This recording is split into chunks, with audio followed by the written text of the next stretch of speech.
And at the same time orang-orang yang ambil UEC ni diorang takkan ambil SPM. Diorang yang akan ambil.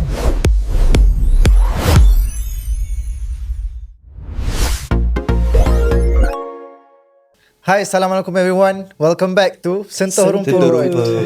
Baik, hari ni kita akan borak tentang benda yang kacip, tentang bahasa Gen Z yang sangat-sangat kacip. Okay? Banyak betul kacip pun. Banyak betul kacip. Kalau boleh nak kacipkan lagi. What? Bro, what are you talking about, man? So, kita straight to the point lah. Okay? Kita selalu tengok kan Gen Z hantar stiker dekat bos, cakap guna bahasa yang universal lah. Contoh macam kita bersembang dengan kawan kan, macam dog kita pakai dan macam-macam Blood, lah. Blood dan macam-macam kan. Betul. So pada pandangan korang kan, macam mana actually benda ni boleh jadi in the first place? Oh, like lingo lah kan. Like lingo apa semua. So kita dah bawa budaya ni. I think ada dua faktor lah yang beri kesan kenapa Gen Z punya lingo ni sangat-sangat unik kan. Penggunaan bahasa macam dog, macam blood, and then like ada short form yang kadang-kadang aku sendiri selaku Gen Z pun kadang tak faham sangat. And ada jugalah macam kita menggunakan banyak stiker untuk borak-borak yang formal dengan bos kan. And menggunakan bahasa-bahasa tangan yang aneh-aneh lah. Macam apa, Clarket kan, macam tu kan. So I think pertama adalah ini basically based on apa yang kita consume lah, in a sense that kebanyakan cara cakap Gen Z ni dia dipengaruhi daripada trend yang berlaku ketika itu. Contohnya macam Clarket ni, aku tak tahu trend dia dari mana, tapi dia semua datang daripada trend. Senang cerita, bahasa Gen Z ni, linggo-linggo dia, perkataan yang digunakan, cara cakap dia orang, lenggok bahasanya, apa yang dituturkan, memang berdasarkan trend. Contoh trend kau cakap pasal content brand dan Skibidi Toilet, Skibidi Reese, Bintang Skibidi. Gimana cara nyapak menjadi Sigma Skibidi kan. Macam-macam word. Kadang-kadang kau dengar tu dia memang lucu, dia memang lawak, tapi dia still macam apa benda kau orang cakap ni kan. So kau nampak benda ni adalah dipengaruhi daripada trend. Dia adalah lawak yang daripada memes tu, bila dia jadi lawak, dia dijadikan bahasa. Contoh jomok. Antara penggunaan bahasa juga. Kan?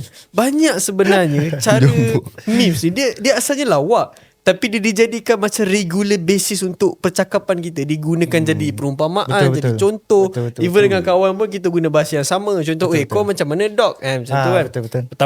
Pertama lah trend. Kedua, banyak yang dipengaruhi sebenarnya, yang aku perasan juga satu pattern dipengaruhi oleh how daripada Mat Saleh sebenarnya. Sebab still kita tak boleh nafikan yang majority internet didominasi oleh Americans, oleh US citizens.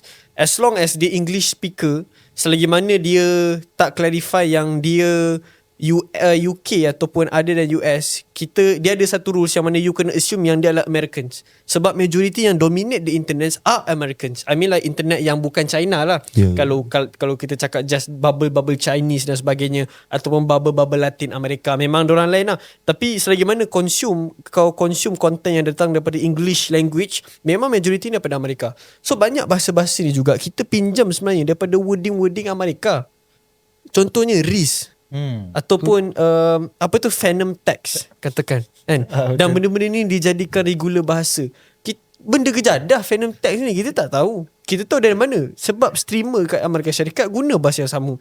And somehow dia jadi satu trend yang mana bila masuk pula ke konteks Malaysia, orang-orang lokal kita menglocalizekan bahasa-bahasa ni.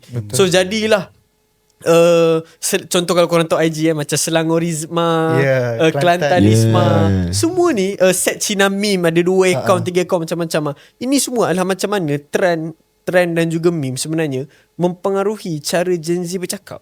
Aku nampak pattern macam tu. So dia lebih pada cara dia orang selesa untuk berkomunikasi lah kan. Betul.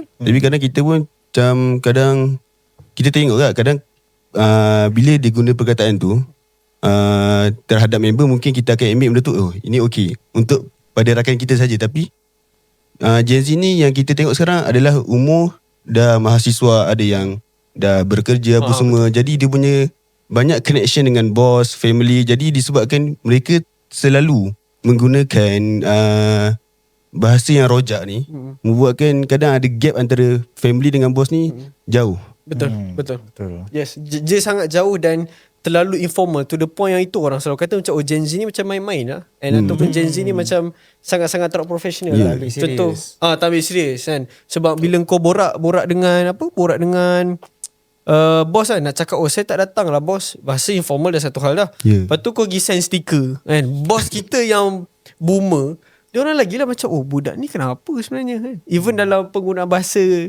email kan. Contoh tadi ada memes Malik kata, yo it's Dean, you are on the list. Itu untuk indicate yang kau dah masuk dalam Dean list kan, dalam universiti kan. So bahasa-bahasa ni semua sebenarnya dia menarik in a sense that dia bukan unique to Gen Z only. Generation lain pun ada gak sebenarnya benda-benda macam ni. Contoh kalau kau tanya millennial, ingat aku antara penggunaan bahasa diorang adalah yang aku tahu lah macam top dog. Kiranya sebab diorang ni adalah gen-gen yang ialah zaman-zaman Tupac apa semua kan, ingat aku lah. And diorang Eminem dan sebagainya, generation diorang. So penggunaan bahasa diorang pun sebenarnya berbeza dengan cara kita. Cuma yelah sebab kita dalam dunia kita kan, and kita rasa macam kita lah represent the internet, maka bahasa kita yang dipasarkan kepada banyak generation yang menyebabkan dia orang pula yang pening nak faham cara kita cakap ni macam mana. So itulah even to this point dia bukan soal informal dan informal sahaja. Macam mana cara bahasa ni dipengaruhi juga adalah dengan cara kita menggunakan contoh dan juga konteks. Contoh lah Brain Rot dan KBD. Apa lagi lah yang jerung tung sahur. Yang jerung tu apa? Jeruk Tak ingat lah. Yang Tripitropa jerung apa lah? Tralala. Itu macam ni. Dia dijadikan bahasa yang digunakan untuk beri contoh lah. Contoh dalam komen, bila bercakap dengan Gen Alpha, Gen lebih bawah. So orang atas pun pelik lah, macam bahasa apa korang pakai ni? Apa benda korang cakap ni? The embodiment of kacip lah sebenarnya. Betul. Daripada Fawaz, kau rasa macam mana? Sebab bila kita guna perkataan yang macam informal, lagi satu informal tu satu hal, tapi contoh bila kita gunakan dalam media sos, dia lebih kepada macam membawa impression negatif lah pada Gen Z ni. Sebab apa perkataan tralala ni, apa benda sebenarnya? Faham tak? Apa yang kau cuba asal usul simbolkan perkataan tu apa sebenarnya? Tutung sahur apa semua tu lebih kepada brain rot punya ni. Jadi benda ni kadang dia sebenarnya biasalah Gen Z ni dia bermain game Roblox atau something benda lain-lain. Jadi benda tu mungkin lah influenced by the game. Kadang ada juga aku tengok member aku main apa semua kan. Dia main game apa kena farming apalah, lepas tu ada karakter ni nama dia ni, nama dia tu. Ada yang banyak, ada yang steal a baddie dalam game, ada yang steal a brand ketupat apa lah. tak nama, ada juga ketupat tu. Betul. Dah masuk dalam ilmu lagi. Tapi dalam masa sama kita tengok macam mungkinlah disebabkan mungkin boleh kait sikit AI.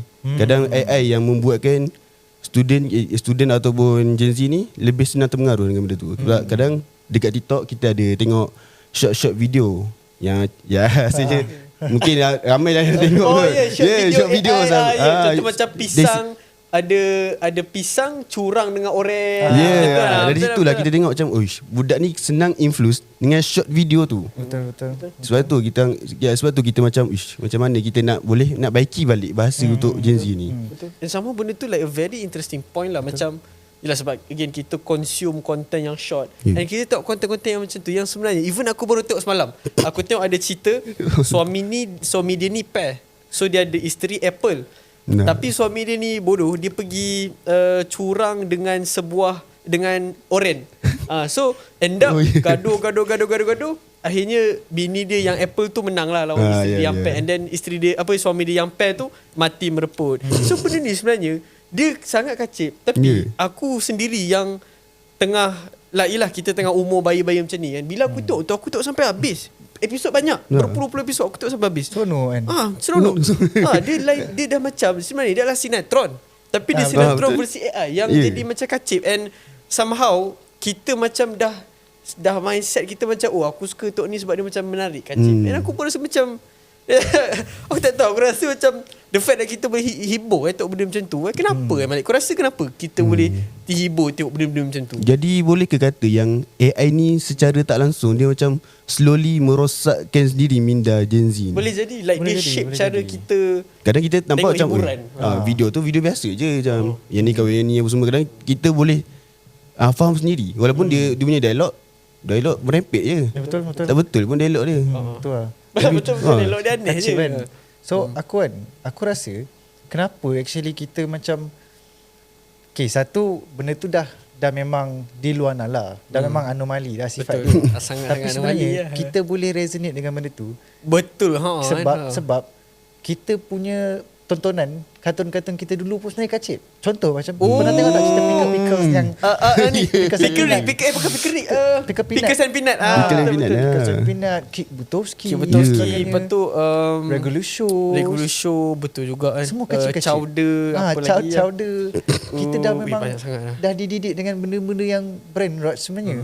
Cuma sekarang ni dia dah version lain di dalam form-form yang lain. Betul. Kan? Betul. So actually kalau nak tengok, nak kata pun kan, ini kalau nak saja nak melontarkan, actually kalau gen-gen millennial, gen-gen sebelum kita pun kan, diorang ada versi brain rot diorang juga sebenarnya. Contoh pernah dengar tak? iPhone, I tu maksudnya Dajjal. Contoh macam Solero saya suka yang dulu lah. Pokemon saya sayang Dajjal. Betul juga. Diorang pun ada pembengongan akal lah kita kan. Betul juga. Diorang sebenarnya ada actually brand rot diorang sendiri. Cuma benda tu tak adalah sampai kita sekarang. Every single thing kita sebut semua benda macam tu. Betul Kan? betul. So actually another thing yang kita boleh fikir sama-sama kan. To what extent sebenarnya, to what extent yang benda ni boleh affect the way kita bawa diri kita. Sekejap. Alamak. Wah, kiranya macam ni, contoh kau nak kata macam jenis-jenis yang macam iPad Kid yang yang sangat-sangat like anime centric macam tu lah, yang macam wibu macam tu. Betul. Okay, aku rasa aku suka topik ni. Like how far benda-benda macam brain rot ni boleh beri kesan. I think dia dah jadi macam personality tau. Dia macam ni, contoh kau tengok anime, let's say. Aku tak kata tengok anime salah sebab aku tengok anime, Malik tengok anime, Fawaz pun tengok anime. Majority kita tengok anime, tak salah. Dia jadi pelik. Atau taklah pelik, aku rasa pelik is terlalu jahat, tapi dia jadi sedikit anomali ataupun di luar nalar bila kau terlalu menjadikan satu hiburan tu sebagai kau punya personality. Kau nak jadi Naruto, kau nak jadi Sasuke, nak jadi aku pun rasa tak salah lagi. Tapi dia ada this kind of like very gross punya cult tau. Macam kau memang sangat-sangat ke arah begitu. And I think that's what happen juga dengan kebanyakan Gen Alpha ataupun Gen Z yang suka sangat brain rot, to the point yang otak dia bila dia tengok benda-benda yang berkaitan, yang ada kaitan sikit je dengan brain rot, mulalah otak dia jadi piung sikit. Contoh tengok je ikan jerung dah jadi tralalero tralala. Tengok je 6-7 even dalam kelas tengah kelas kan, lecturer termention sikit lah 1967 memang macam aku tak tahu nak kata apa tapi I think it somehow can affect cara kita membawa diri. Tapi buruk ke tak, susah nak cakap sebenarnya. Sebab kadang-kadang boleh jadi dia terlebih minat je kan? Tapi kadang-kadang boleh juga dia jadi macam, yelah dah nampak macam budak ni lain macam kan, sepesen pula kau punya cara fikir kan. So yeah, it begs a bigger question lah. Like macam mana kita nak identify yang bila dia consume like brain rot dan sebagainya, how do we know yang budak ni sebenarnya addicted ataupun sekadar minat? Faham tak? Contoh aku tengok anime, macam mana aku nak tahu aku ni minat ke addicted? Good question. And sebab kadang-kadang aku perasan juga one point to add, contoh bila kita addicted dengan anime, kadang-kadang kita spend a lot lah untuk beli figurin, untuk beli. Sama juga macam K-pop lah, bila kita tengok K-pop kan, kau boleh kata lah yang ada je K-popers ni yang very very addicted to the point yang memang pergi konsert, yang support apa semua dan sebagainya. Tapi adakah dia orang dalam kategori aneh ataupun adakah dalam kategori yang tidak boleh diterima masyarakat? Pun ni another angle juga sebenarnya. Aku rasa personality kan. Dan kalau kita tengok juga kan, dia actually ada perbezaan bahasa dalam Gen Z ni pun. Kita dah terbahagi juga sebenarnya. Contoh macam yang orang yang kaki motor dan sebagainya kan. Diorang punya laras bahasa tak sama macam Gen Z.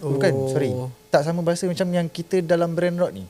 Diorang memang, sebab macam aku personally ada kawan yang suka main motor, macam jenis motor suka modify dan sebagainya kan. Diorang punya bahasa bukan bahasa yang macam kita duk pakai, dog dan sebagainya kan. So macam adakah dekat situ pun, sebab kita dah terpisah, kiranya lebih kepada bahasa kampung lah cerita ke macam mana? Dia bahasa rempet lah. Bahasa rempet Rempet tu je lah.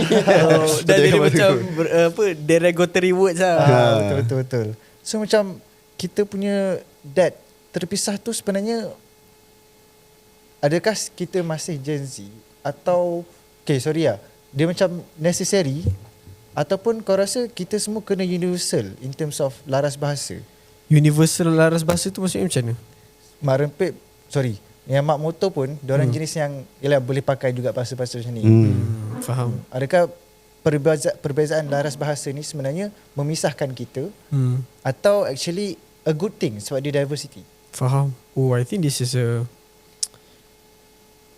kacip gak sebenarnya.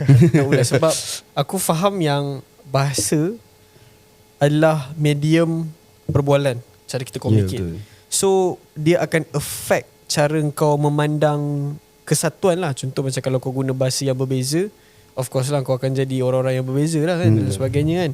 Sebab kau tak ada satu line ataupun satu medium of communication yang kau boleh commonly use.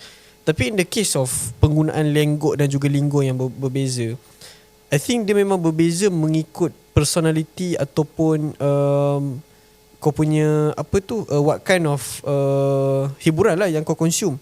Mak motor cakap lain, orang-orang yang di kampung bahasanya baby lain, and orang yang tengok anime lain, orang yang consume brand rock lain dan sebagainya.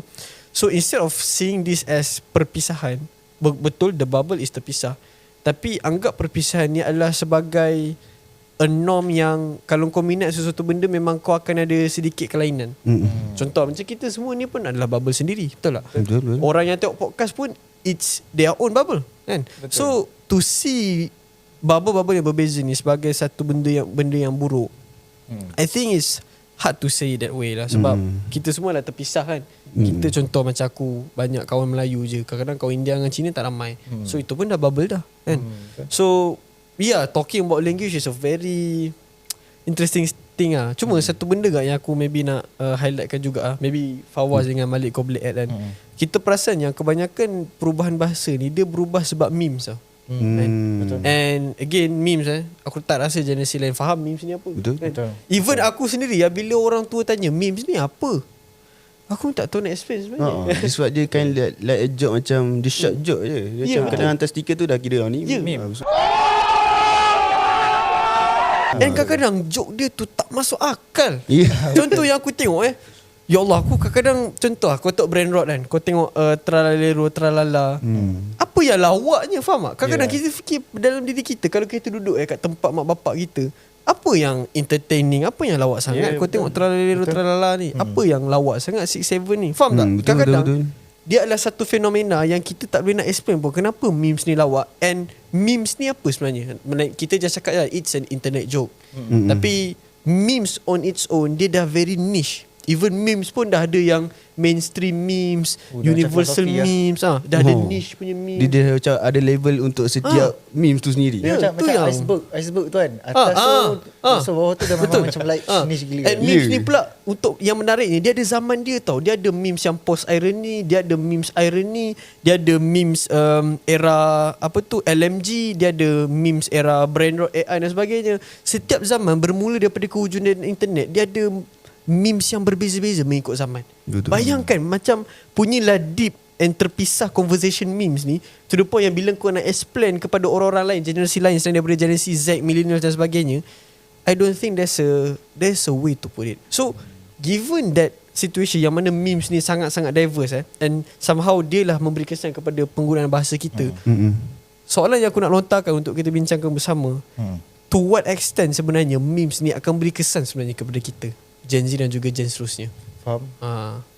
Kalau aku kan, to what extent, first macam yang kita punya topik sekarang adalah topik bahasa kan. Dia memang akan effect in terms of bahasa, the way kita bawakan diri kita dan sebagainya. At the same time kan, dia also akan bawa kita dalam budaya. Dia macam betul juga. Budaya. Betul.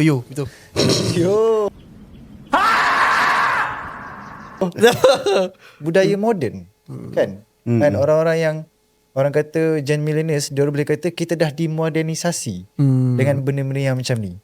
So apart from language, apart from budaya dan sebagainya, aku rasa it's somewhat concerning if kita tak bendung benda tu betul-betul. Betul Kita juga. dah terlalu macam biar je lah benda ni, sebab kita tak ada a set of regulations atau things yang boleh kita tahu this is wrong and this is right. Contoh macam brand rock yang campur-campur haiwan lah, trial apa semua. Ada satu creature lah, boleh cakap satu makhluk kan dalam AI tu. Dia ada nama dia dah tak ingat, tapi dia maksud dia sangat-sangat very Islamophobic. Ni seingat aku tralala ada betul-betul aku ingat. Bombardilo krokodilo. Porcodilo porcola macam tu macam ni. Dia dah benda tu membawa maksud Islamophobic. Jadi pada aku benda tu perlu ada satu kefahaman, atau not lah satu form pendidikan yang formal, tapi at least kita perlu ada that awareness untuk faham there are things yang kita boleh go beyond, there are things that we cannot go beyond. Betul. Itu daripada aku lah. Maybe daripada Fawaz. Sebab aku rasa bila meme ni terlalu terap digunakan, kadang kita tengok mungkin ada sesetengah orang macam individu tu sendiri lah kan. Dia kadang dia hantar meme ni kepada dia punya family dia. Kadang family dia akan mungkinlah ada perspektif family lain. Dia macam anak aku ni kenapa macam ni pula kan. Dia macam kenapa anak aku suka sangat tengok benda macam ni. Kenapa dia tengok benda macam ni apa semua. Jadi macam kadang dia boleh jadikan bila contoh parent dia tu konzak dengan dia sendiri, kenapa tengok apa semua kan. Jadi macam dia rasa macam kenapa parent aku tak bagi aku tengok benda-benda macam ni.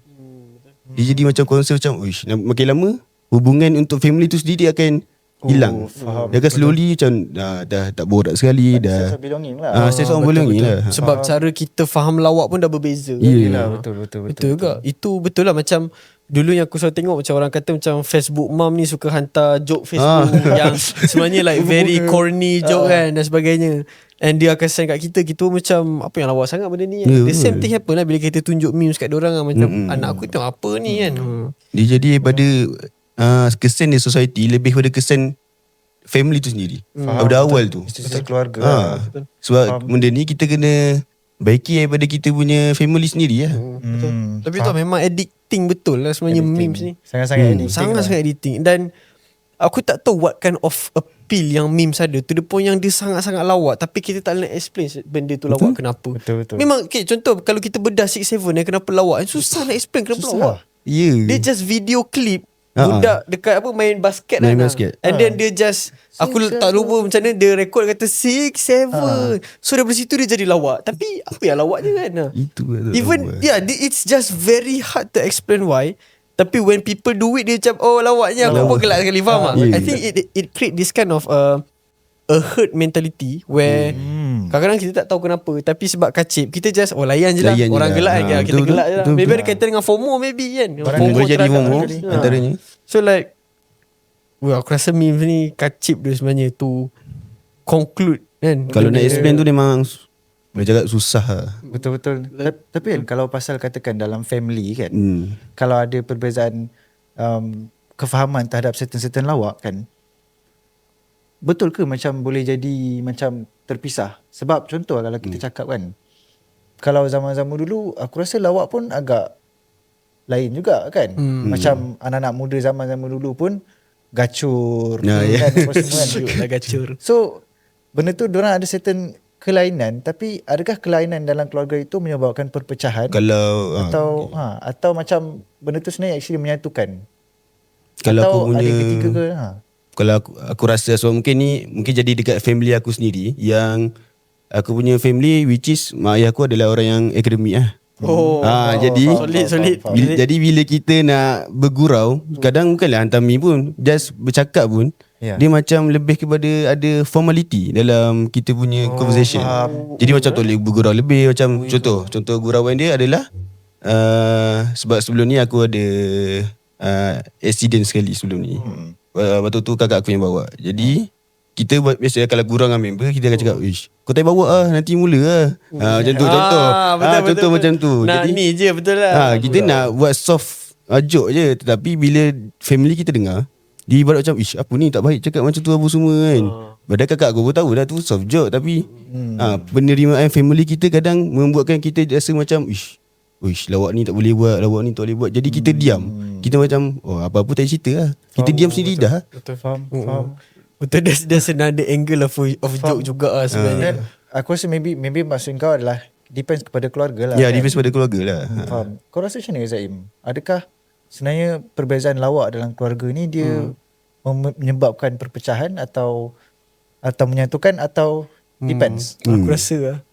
Sebab bapak aku ni typical dad lah, suka buat dad joke dan sebagainya. And of course lah, anak-anak dia akan macam kenapa bapak aku balawak macam ni. Tapi again lah, bila fikir balik, sebenarnya ada je certain dad jokes tu yang lawak. And sama aku sendiri macam lawak lah benda ni, aku suka lah. Tapi aku rasa bila aku nampak the bigger thing lah, bila parent kita cuba untuk tunjukkan lawak yang kita sendiri tak boleh nak relatekan. Dia somehow macam kita dulu waktu kita kecil-kecil, kita lukis benda bukan-bukan, kita tunjuk kat mak kita, kat parent kita. Dia orang kata macam bagus ni adik ni lukis, and then dia akan treasure benda tu. I think bila parent kita cuba untuk kongsi lawak dengan kita kan, walaupun tak faham, and kadang-kadang suka share video yang kadang-kadang kita pun tak faham kenapa share video ni kan. Kadang-kadang selalu parent aku share benda sama kan. It's a form of basically nak relate balik dengan kita. Maksudnya macam aku tahu yang anak aku layan benda lain, aku tahu yang joke anak aku sangat-sangat lain. Kadang-kadang mak aku tengok scroll IG aku macam benda lah lawak kau ni macam ni sangat kan. Dia orang faham benda tu, dia orang tahu benda tu. Tapi takkanlah benda tu nak menjadi penghalang untuk aku macam terus tak borak dengan anak aku. Betul lah. Takkanlah terus hanya kerana lawak kami berbeza terus macam aku tak boleh anak Adam. So aku nampak that kind of connectivity yang mana ada certain parent cuba untuk still connect dengan anak dia melalui lawak yang berbeza. Tapi ada juga yang dia aku rasa menarik lah, parent yang belajar juga untuk faham lawak anak dia. Contoh yang aku perasan lah, bila mak-mak cuba cakap giat kan, macam C7 dan sebagainya. Ni aku dengar daripada luar negara kan. Tapi maksudnya they try to like connect untuk stay relatable. Tapi of course anak dia akan macam cringe nya, kenapa kau cakap macam ni.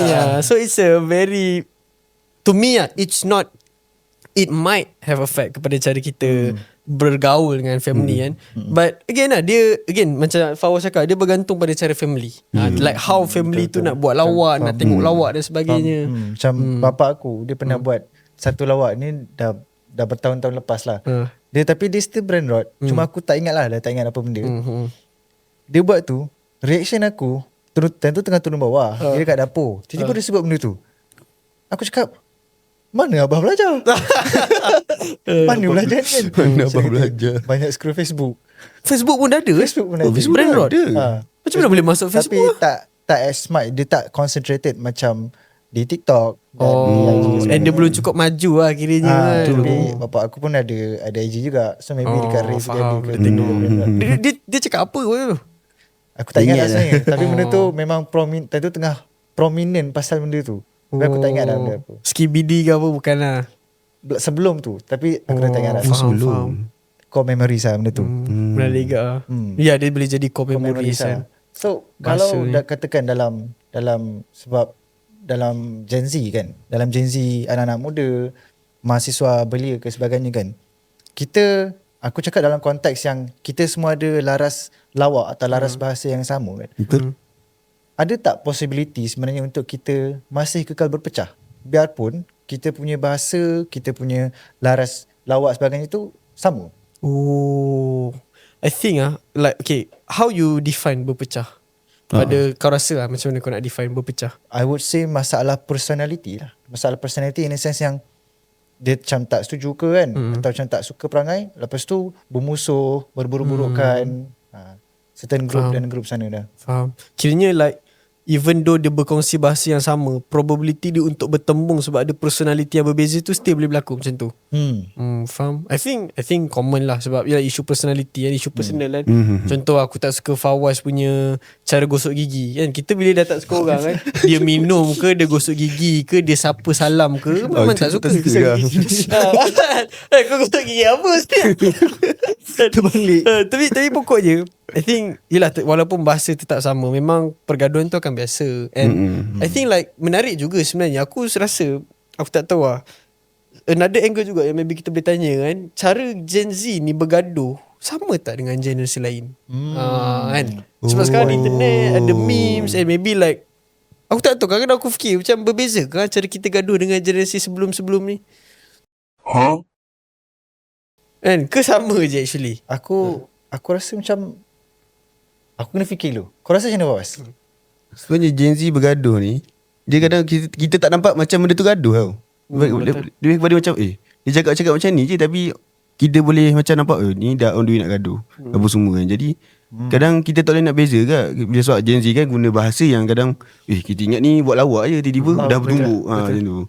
Tu jadi kita tak nak define macam mana nak comparekan Gen Z yang gaduh dengan gen-gen sebelum ni juga. Betul. Menarik topik gaduh ni. Faham? So macam kan aku tanya tadi kan, bila korang jawab apa semua kan, actually kadang-kadang dia bukan sebab bahasa kita berpecah kan. So untuk this kan, aku macam nak bawa satu topik yang best lah. Sekarang tengah hangat topik ni. Okay. Tengah kacip apa semua kan dalam landscape politik kita. Dan landscape politik nasional. Dah political lah. Political dah lah. sikit. Gen Z berpolitik. Gen Z berpolitik. You guys, macam mana ni geng? 70% orang yang tengok channel kita kan tak pernah pun subscribe lagi. Korang nak apa lagi? Follow, share, like dan subscribe kita orang sekarang. So ini isu dia, kalau korang scroll dekat media dan sebagainya, bersepah lah pasal benda ni, which is pasal UEC. UEC. Which is pasal UEC. UEC, cerita sikit apa isu dia kan? So UEC ni baru-baru ni kerajaan luluskan kan, kalau tak silap. Aku rasa luluskan. Ya, bukan bercadang ke? Bukan dia luluskan, dia lebih kepada ibarat macam dia bagi tapi dengan ada syarat dia. So that's what happened lah recently. So macam mana kena kita cakap pasal bahasa Gen Z sebagainya kan, pasal perpecahan dan sebagainya. So isu UEC ni sebenarnya naratif-naratif yang dimainkan adalah kita akan mungkin berpecah lagi. Kita tak akan bersatu sebagai rakyat Malaysia yang yalah yang satu dan sebagainya kan. So pandangan korang actually macam mana? Adakah berbalik pada bahasa tadi lah kan? Menarik cara kita U-turn balik ke bahasa. I think maybe boleh I try to explain dulu apa sebenarnya isu UEC dengan isu tahfiz yang aku sekali kan. Isu dia adalah kerajaan melalui KPT lah, Kementerian Pengajian Tinggi, ada bercadang untuk basically menerima beberapa graduan kelulusan UEC dan juga tahfiz untuk diserap masuk ke dalam sistem IPTA, iaitu universiti lah, iaitu Institusi Pengajian Tinggi Awam. Itu cadangannya lah. So mereka nak serap masuk ke dalam IPTA ni melalui beberapa subjek lah. Untuk tahfiz aku tak ingat apa detail-detail dia, tapi untuk UEC adalah untuk 5 subjek, and dia adalah subjek yang berkaitan dengan bahasa Cina, pengajian Cina dan sebagainya, yang very orang kata berkaitan lah dengan market UEC tu sendiri, yang memfokuskan kepada bahasa dan juga nilai dan juga pengajian Cina dan sebagainya lah. So dia jadi isu lah, of course, sebab UEC ni adalah isu yang dah lama sebenarnya. Isu yang sangat-sangat lama, daripada zaman entah bila-bila lah. Sebenarnya cerita dia like a very, dia macam setiap tahun kau mesti akan borak pasal UEC. Seperti mana kau akan borak pasal isu UiTM, isu Bumi Putera, isu apa lagi ya, Hak Sabah dan Sarawak. Seperti itu jugalah isu UEC ni akan dibangkitkan. Sehingga aku sebelum ni pun ada bangkit juga isu UEC tahun yang sama, dalam bulan 1 ke bulan 2 macam tu lah. Tapi sebenarnya cerita UEC ni memang isu yang very contentious point lah. Sebab dia basically UEC ni Unified Examination Certification. Aku lupa apa maksud UEC tu. Tapi dia melalui sekolah menengah persendirian Cina. SMPC. And part of the syllabus ni adalah syllabus yang somehow lari sikit daripada kurikulum pendidikan kebangsaan, ataupun ada yang argue dia lari daripada falsafah pendidikan kebangsaan. And at the same time orang-orang yang ambil UEC ni, diorang takkan ambil SPM. Diorang yang akan ambil beberapa subjek lah. So of course lah, benda ni adalah isu yang sangat-sangat berkaitan dengan perkauman lah sebenarnya, isu yang sangat panas. So pada pendapat aku, bila kita bercakap tentang bahasa ni, kau tak boleh deny yang bahasa memang agenda utama penyatuan. We learn from Indonesia, macam mana Indonesia dulu boleh dimajukan walaupun masyarakat dia sangat majmuk. Kau ada orang Mandailing, kau ada orang Jawa, kau ada orang Minang, kau ada orang Boyan, kau ada orang Sulawesi, kau ada orang Makassar, kau ada orang Kalimantan, kau ada orang Banjar, Bugis dan sebagainya. Betul. kaum dan etnik kat dalam Indonesia itu sahaja beratus nak masuk ke ribu. Punya ramai. And of course Indonesia is a very big kerajaan. So cara Indonesia disatukan adalah menggunakan bahasa. How? They adopt bahasa Melayu ketika itu menjadi bahasa rasmi Indonesia dan diwajibkan ke atas semua orang regardless of your ethnicity, tak kisah kau punya etnik apa, kaum apa, bertutur menggunakan bahasa Indonesia lah. Kita claim sebagai bahasa Indonesia kan. Cakap menggunakan bahasa Indonesia. What happened adalah perpaduan Indonesia dan integrasi sosial Indonesia adalah antara yang terbaik dekat dunia. And I mean like the best model lah kalau kita nak ambil contoh Malaysia kan. Sebab Malaysia masyarakatnya majmuk kan. Tapi up to this point, penghayatan kita terhadap bahasa Melayu ni pun sangat kurang. So here's the catch. Macam mana kita nak relate kepada isu UEC ni. Aku nampak begini, ada dua approach kepada cara kita nak memahami isu UEC. Kita memegang satu prinsip bahawa kalau kita nak menyatukan kita selaku Malaysia, kita kena ada penghayatan terhadap bahasa Malaysia yang tinggi. But at the same time, kita hormat dan appreciate untuk you menggunakan bahasa mother tongue you, iaitu bahasa ibunda ataupun bahasa vernacular. Contoh, nak cakap bahasa Cina, silakan. It's your right. Takkan kita nak strip away those right kan. Nak cakap bahasa Tamil, you nak cakap bahasa Hindustan, you nak cakap bahasa Serani dan sebagainya. Silakan. Kita takkan pernah menghalang benda-benda macam tu. Because that's a guaranteed right dalam perlembagaan persekutuan kita.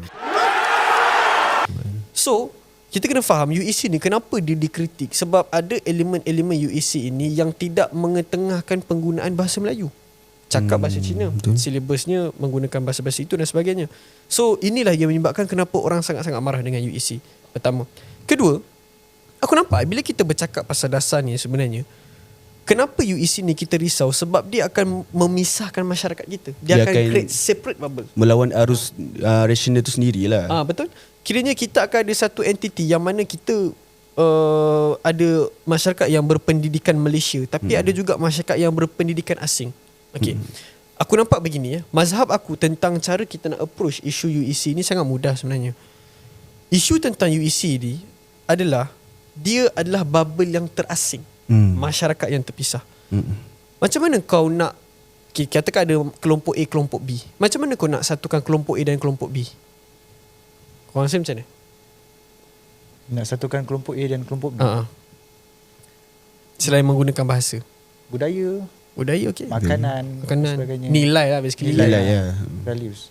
So kat sini adalah bila kita nak, maksudnya kat sini ada elemen integration. You need to integrate them. Jangan pisahkan mereka. Isu tentang UEC ni adalah dia makin mengeruh bila kita memisahkan orang-orang dalam UEC. Aku nampak, aku harus puji sebenarnya langkah KPT ni. Bila mana kita mula untuk integrate sistem UEC ni ke dalam sistem IPTA, kena faham yang mereka dimasukkan ke dalam subjek-subjek tertentu bahasa Cina, subjek Cina, pengajian Cina yang takkan mengganggu dan tak ada kaitan langsung dengan hak asasi atau hak bumi putera, kedudukan istimewa dan sebagainya. Bermaksud kalau orang kata ini adalah ancaman kepada kedudukan Melayu, bullshit lah basically. Sebab tak ada kaitan pun. So sebenarnya dia bukanlah satu ancaman, cuma kita je lah tak faham sistem dia. Kita tak faham dan kita risau.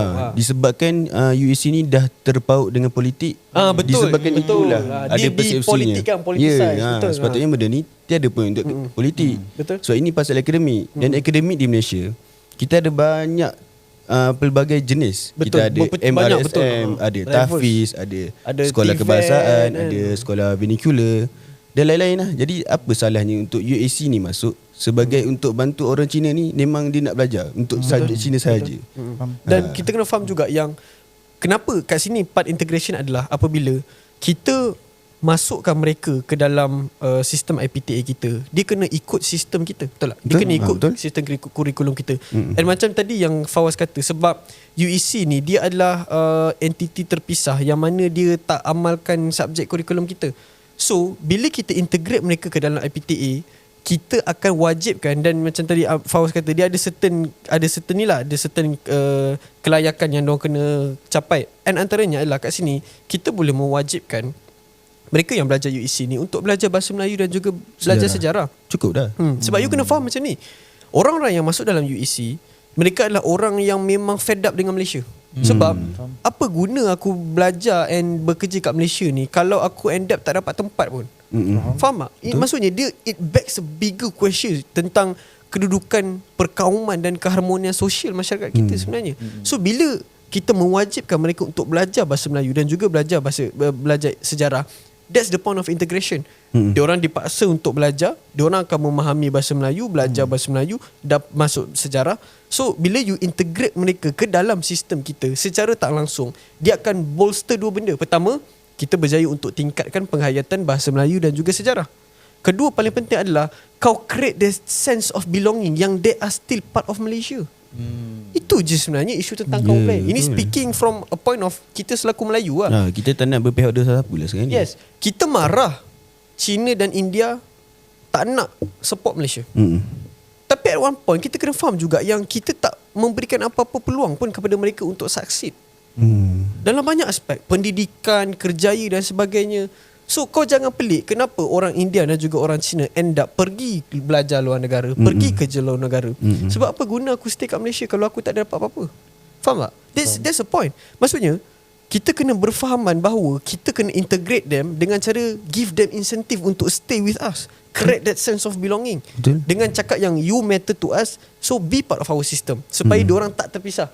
Bayangkan kalau UEC ini tidak diiktiraf, apa yang lebih teruk, macam si Fawaz pernah kata, dia akan memisahkan lagi kita. Dah ada dua sistem berbeza, dah dua masyarakat yang berbeza, masing-masing dalam bubble sendiri. Yang ni ego tak nak integrate, yang ni ego tak nak beri peluang dan sebagainya. So apa yang jadi adalah in the end, kalau kita mengkritik isu UEC ni hanya kerana macam Melayu, Cina, India kacau hak ini apa semua, bullshit sebenarnya. Sebab again, aku nak tanyalah orang yang kritik pasal isu UEC ni, korang baca tak dasar UEC ni sebenarnya? Betul. Korang baca tak dasar yang IPTA cakap pasal UEC Dia ni sebabkan kan? dia sentuh isu 3R, dia terus dia macam Betul-betul. ni tak boleh ni terus kenapa? gelabah. Terus Terus gelabah. macam, benda Padahal ni tak baca lagi dia punya full dia punya ni. Betul. Dan, Ini masalah masyarakat kita. Aku sebenarnya nampak juga masyarakat kita sebenarnya ada masalah untuk adapt dengan perubahan. Betul. Ya. Betul. Terlalu takut. Dan kalau ada satu benda tu tidak ikut arus perdana, kita sangat-sangat defensif. Betul. Terlalu takut. Dan boleh kita bincangkan bersamalah kenapa kita terlalu takut sebenarnya untuk tukar status quo yang ada. Betul. Takut sangat tu. Kau kena terfikir juga. This is a very Dia macam sensitive issue lah. Ya, Kalau sensitive. kau rasa macam mana Fawaz pasal kita terlalu defensif dengan nak tukar status quo?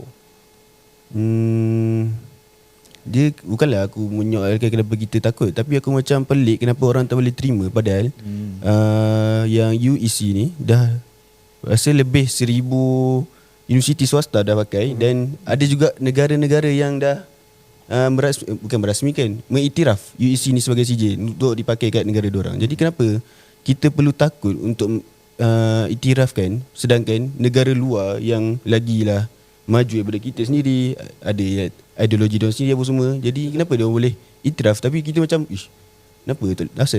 Kenapa nak takut?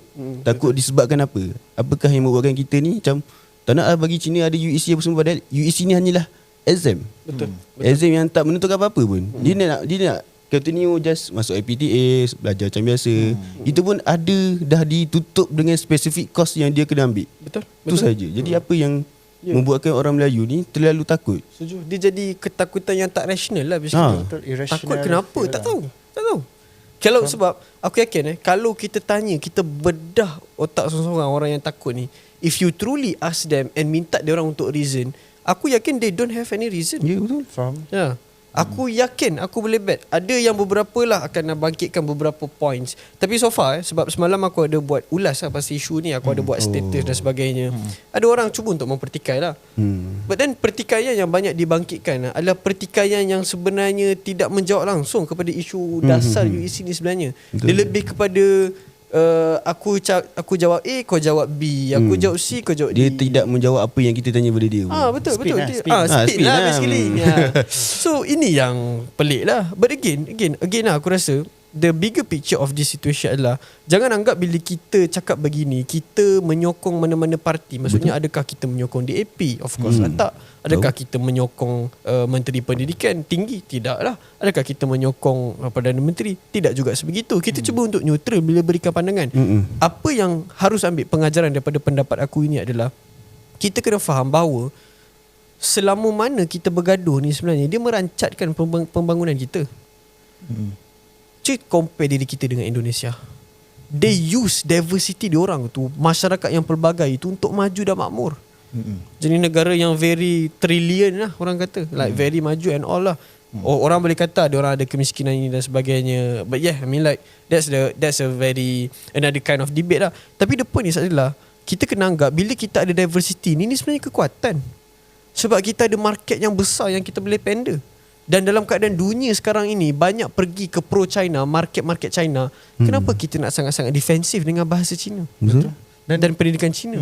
Kalau aku ada contoh yang lagi dekat daripada Indonesia, di negeri Kelantan, Kelantan. kaum Cina di sana cukup fasih dengan orang Kelantan. Betul? Sebenarnya kalau kita pergi sana lah, kan, even yang jual makanan dan sebagainya. Macam siapa tu yang Mek Yun eh? Dia orang Cina. Betul orang Cina. So Kecil sebenarnya Kelantan. aku agree dengan Zaim. Diverse tu sebenarnya actually a unity. Betul. Diversity is a unity something. And if you wanted to talk in a religious standpoint kan, you bacalah Al-Quran. Bukannya bila Tuhan menciptakan kita ini pelbagai jantina, pelbagai kabilah, pelbagai kaum, ras dan sebagainya, apa function dia ciptakan kita begitu? Dia nak kita know each other, li ta'arafu. Ada tak dia kata kita kena bergaduh, kita kena berbeza pendapat, aku kena bunuh kau hanya kerana kau kaum lain? Tak ada. Li ta'arafu tu bermaksud kita kena saling berkenal. Apa maksud saling berkenal? Kita bila kenal orang, first agreement untuk kenal adalah kita kena open to trust and respect each other. Ya, betul. Contoh aku nak kenal Fawaz. Dah kalau aku nak kenal dia tapi aku disrespect dia, mesti dia takkan kenal aku. And aku pun tak boleh nak kenal dia. So you need to build that trust and you need to build that respect. Islam dah mengajar dah kita perpaduan.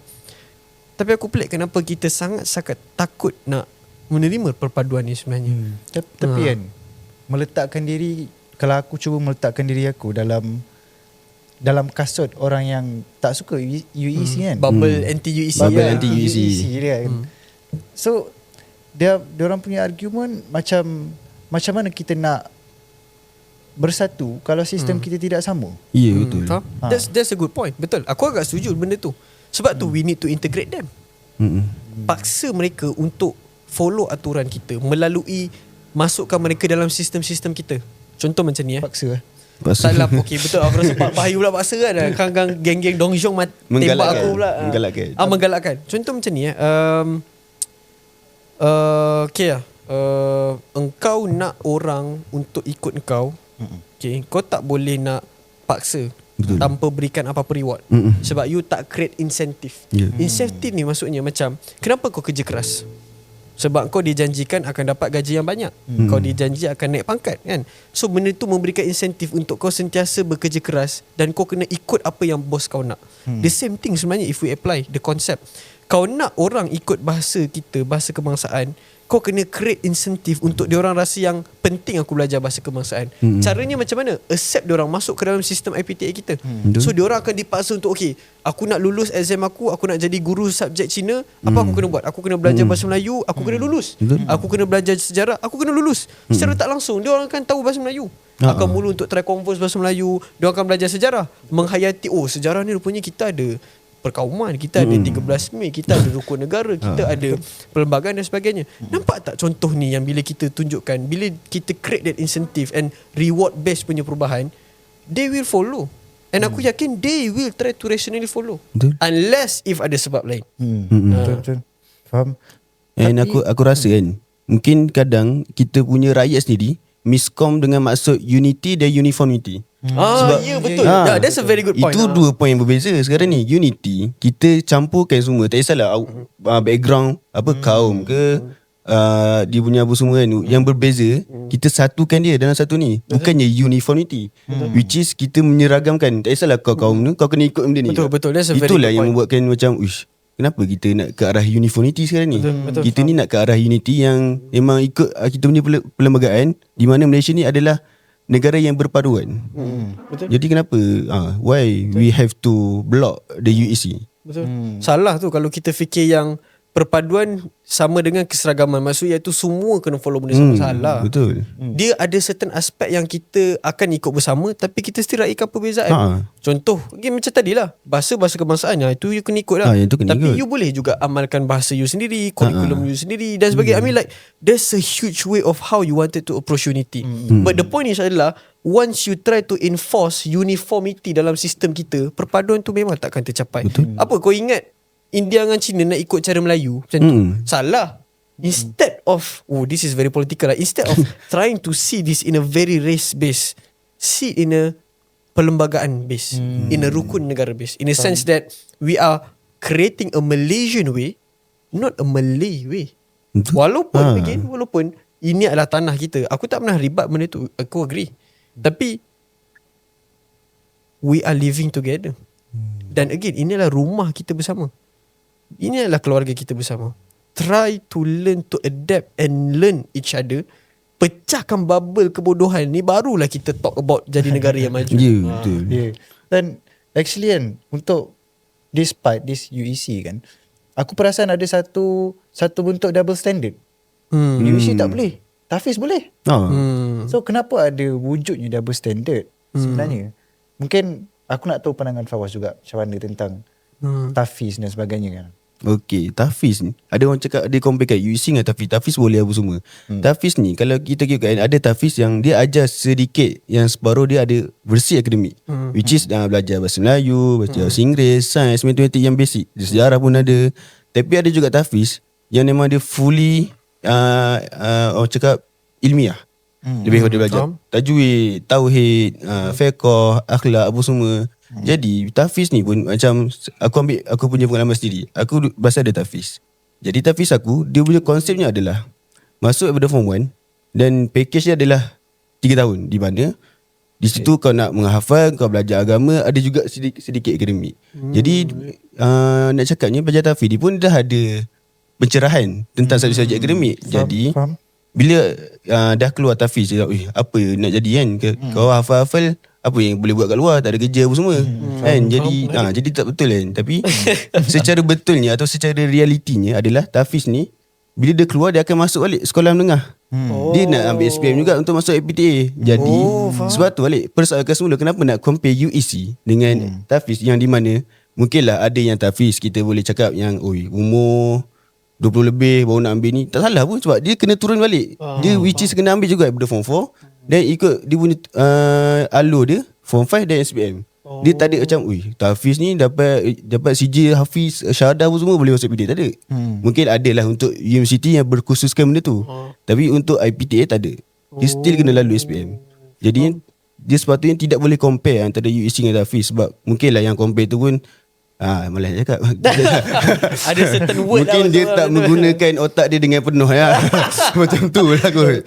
Jadi sebab tu cakap Tafiz ni kenapa perlu dipolitikkan juga. Ada juga sesetengah ahli politik menggunakan Tafiz sebagai ni. Lebih kurang macam tu lah. Itu aku punya pandangan lah. Faham? Betul. So actually Tafiz bukanlah orang kata mundur kan. Bukan. Mungkinlah dulu bila mindset orang dulu kat kau ni bodoh tu, masuk Tafiz lah macam tu. Kau ni degil lah, nakal lah apa semua kan. Itulah mindset orang dulu. Betul. Cakap okay, budak-budak yang macam ni terus masuk Tafiz. Lepas tu Tafiz dijadikan tempat pengumpulan orang-orang bodoh. Macam tu. Padahal Tafiz tu tempat yang baik. Betul. Tapi, orang hafaz Quran. Tempat orang hafaz Quran, belajar agama apa semua. 3 tahun memang, kalau aku sendiri pun cakap rindu untuk kembali zaman tu lah. Faham. So bila macam yang aku cakap, so Tafiz ni bukanlah mundur. Actually dia quite comprehensive lah juga. Betul. And modern lah in a sense that diorang integrate banyak agak subjek-subjek yang orang kata berteraskan keduniaan macam sains dan sebagainya. Dan banyak je. evident untuk cakap Tafiz ni tak mundur adalah dekat Pahang sendiri. Iaitu MTNP yang belajar dia. Aku sendiri pernah jadi, bukanlah guru directly akademik, tapi dari segi sukan kat sana pernah aku juga jadi part time. Kalau diorang pergi mana-mana tournament, diorang akan bawa Quran diorang. Dia akan ada ustazah ikut sekali apa semua kan. Jadi bila diorang game diorang lambat lagi. Hari tu dia kena hantar hafalan dia.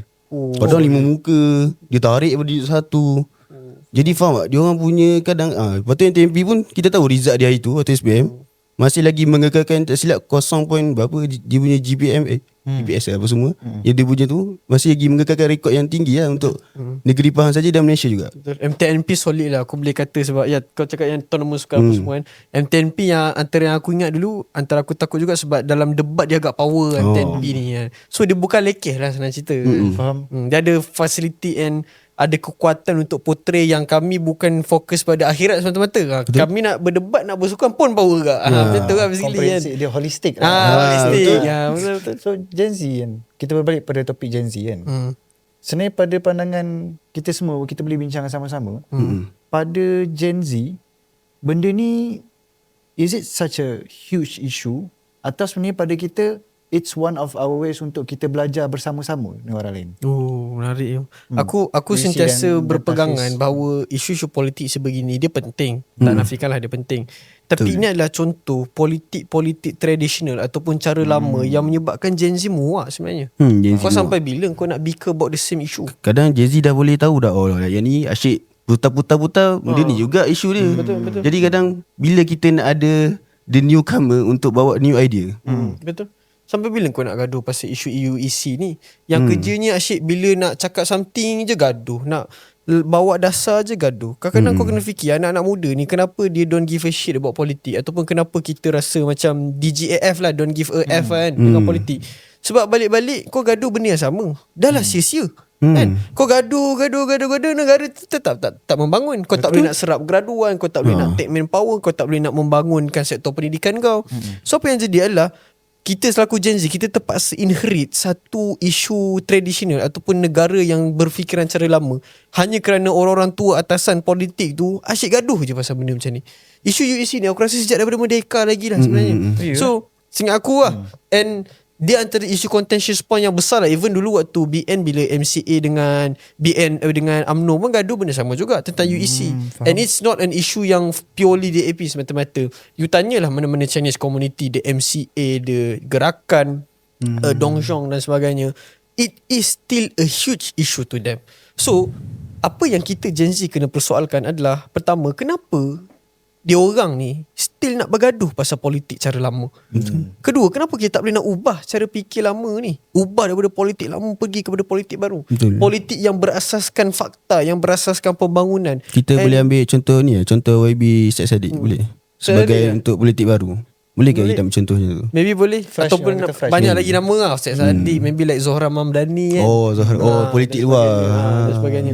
So the point is adalah we need to see this as isu lama. Cukup-cukup lah kan. Kita nak membangun bersama, and kita kena faham yang inilah rumah kita bersama. So kenapa kau nak gaduh lagi sampai sekarang? Betul. And what's the point of keeping on bickering about satu isu yang takkan membawa negara kita ke mana-mana? Kita selaku Gen Z, we need to be firm yang this will affect us. So we need to take up on this matter. Berbina pandangan, cari cara untuk terlibat, and fikir persoal bahawa isu ni kalau kita gaduh even sampai generasi kita yang akan membesar akan datang, bodohlah kita kan. Betul. Apa politik baru yang kita cuba nak bawa kan? Apa cara fikir baru yang kita nak bawa untuk lawan politik lama ni? Ya. Dan dalam apa yang aku nampak adalah, dalam yang tua-tua ni bergaduh, ahli-ahli politik ni bergaduh dan sebagainya, anak muda bernilai. Ya, betul. Anak muda bernilai. Anak muda tak bodoh, kita nampak. Tak, kadang dah menggunakan itu sebagai meme. Dia suka dah benda tu. Saudara dan sebagainya. Anak-anak muda ni semua menilai apa yang di atas sana buat, apa yang mereka beri kepada anak-anak muda. Kita semua menilai. Betul. Jadi dengan permasalahan yang ada, yang Zaim kau dah mention, Fawaz pun dah mention dan sebagainya, apa solusi yang kita boleh dalam kawalan kita sebagai anak muda, apa yang kita boleh buat? Betul.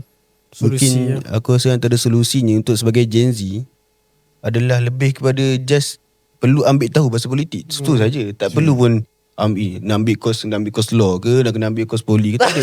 Tak perlu pun sampai tahap tu. Lebih kepada bila kita ambil tahu pasal politik, kita bukan ambil tahu saja macam tengok buka IG, buka Astro Awan ni, tengok dia punya headline dah tu je. Bukan macam tu kita faham politik.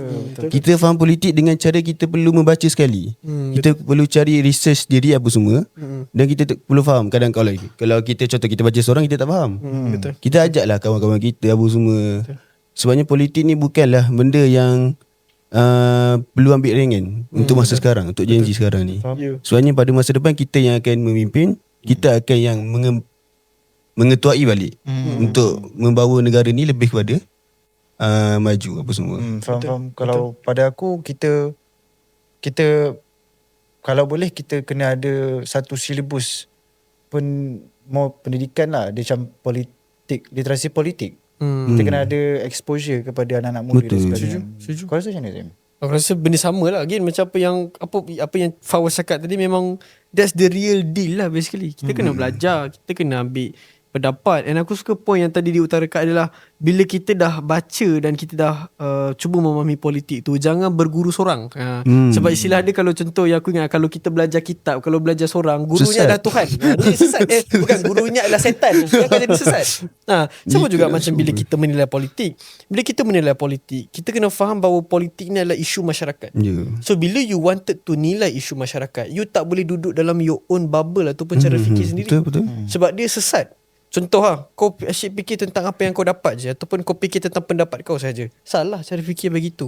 We need to open ourselves to challenge our mindset dengan cara memahami masyarakat kita ni bergerak bagaimana. Bagaimana dia very diverse, dia sangat pelbagai, dia mempunyai isu yang sangat-sangat kompleks, dan dia tak semudah ABC. Dia sangat-sangat intertangle, kompleks dan sebagainya.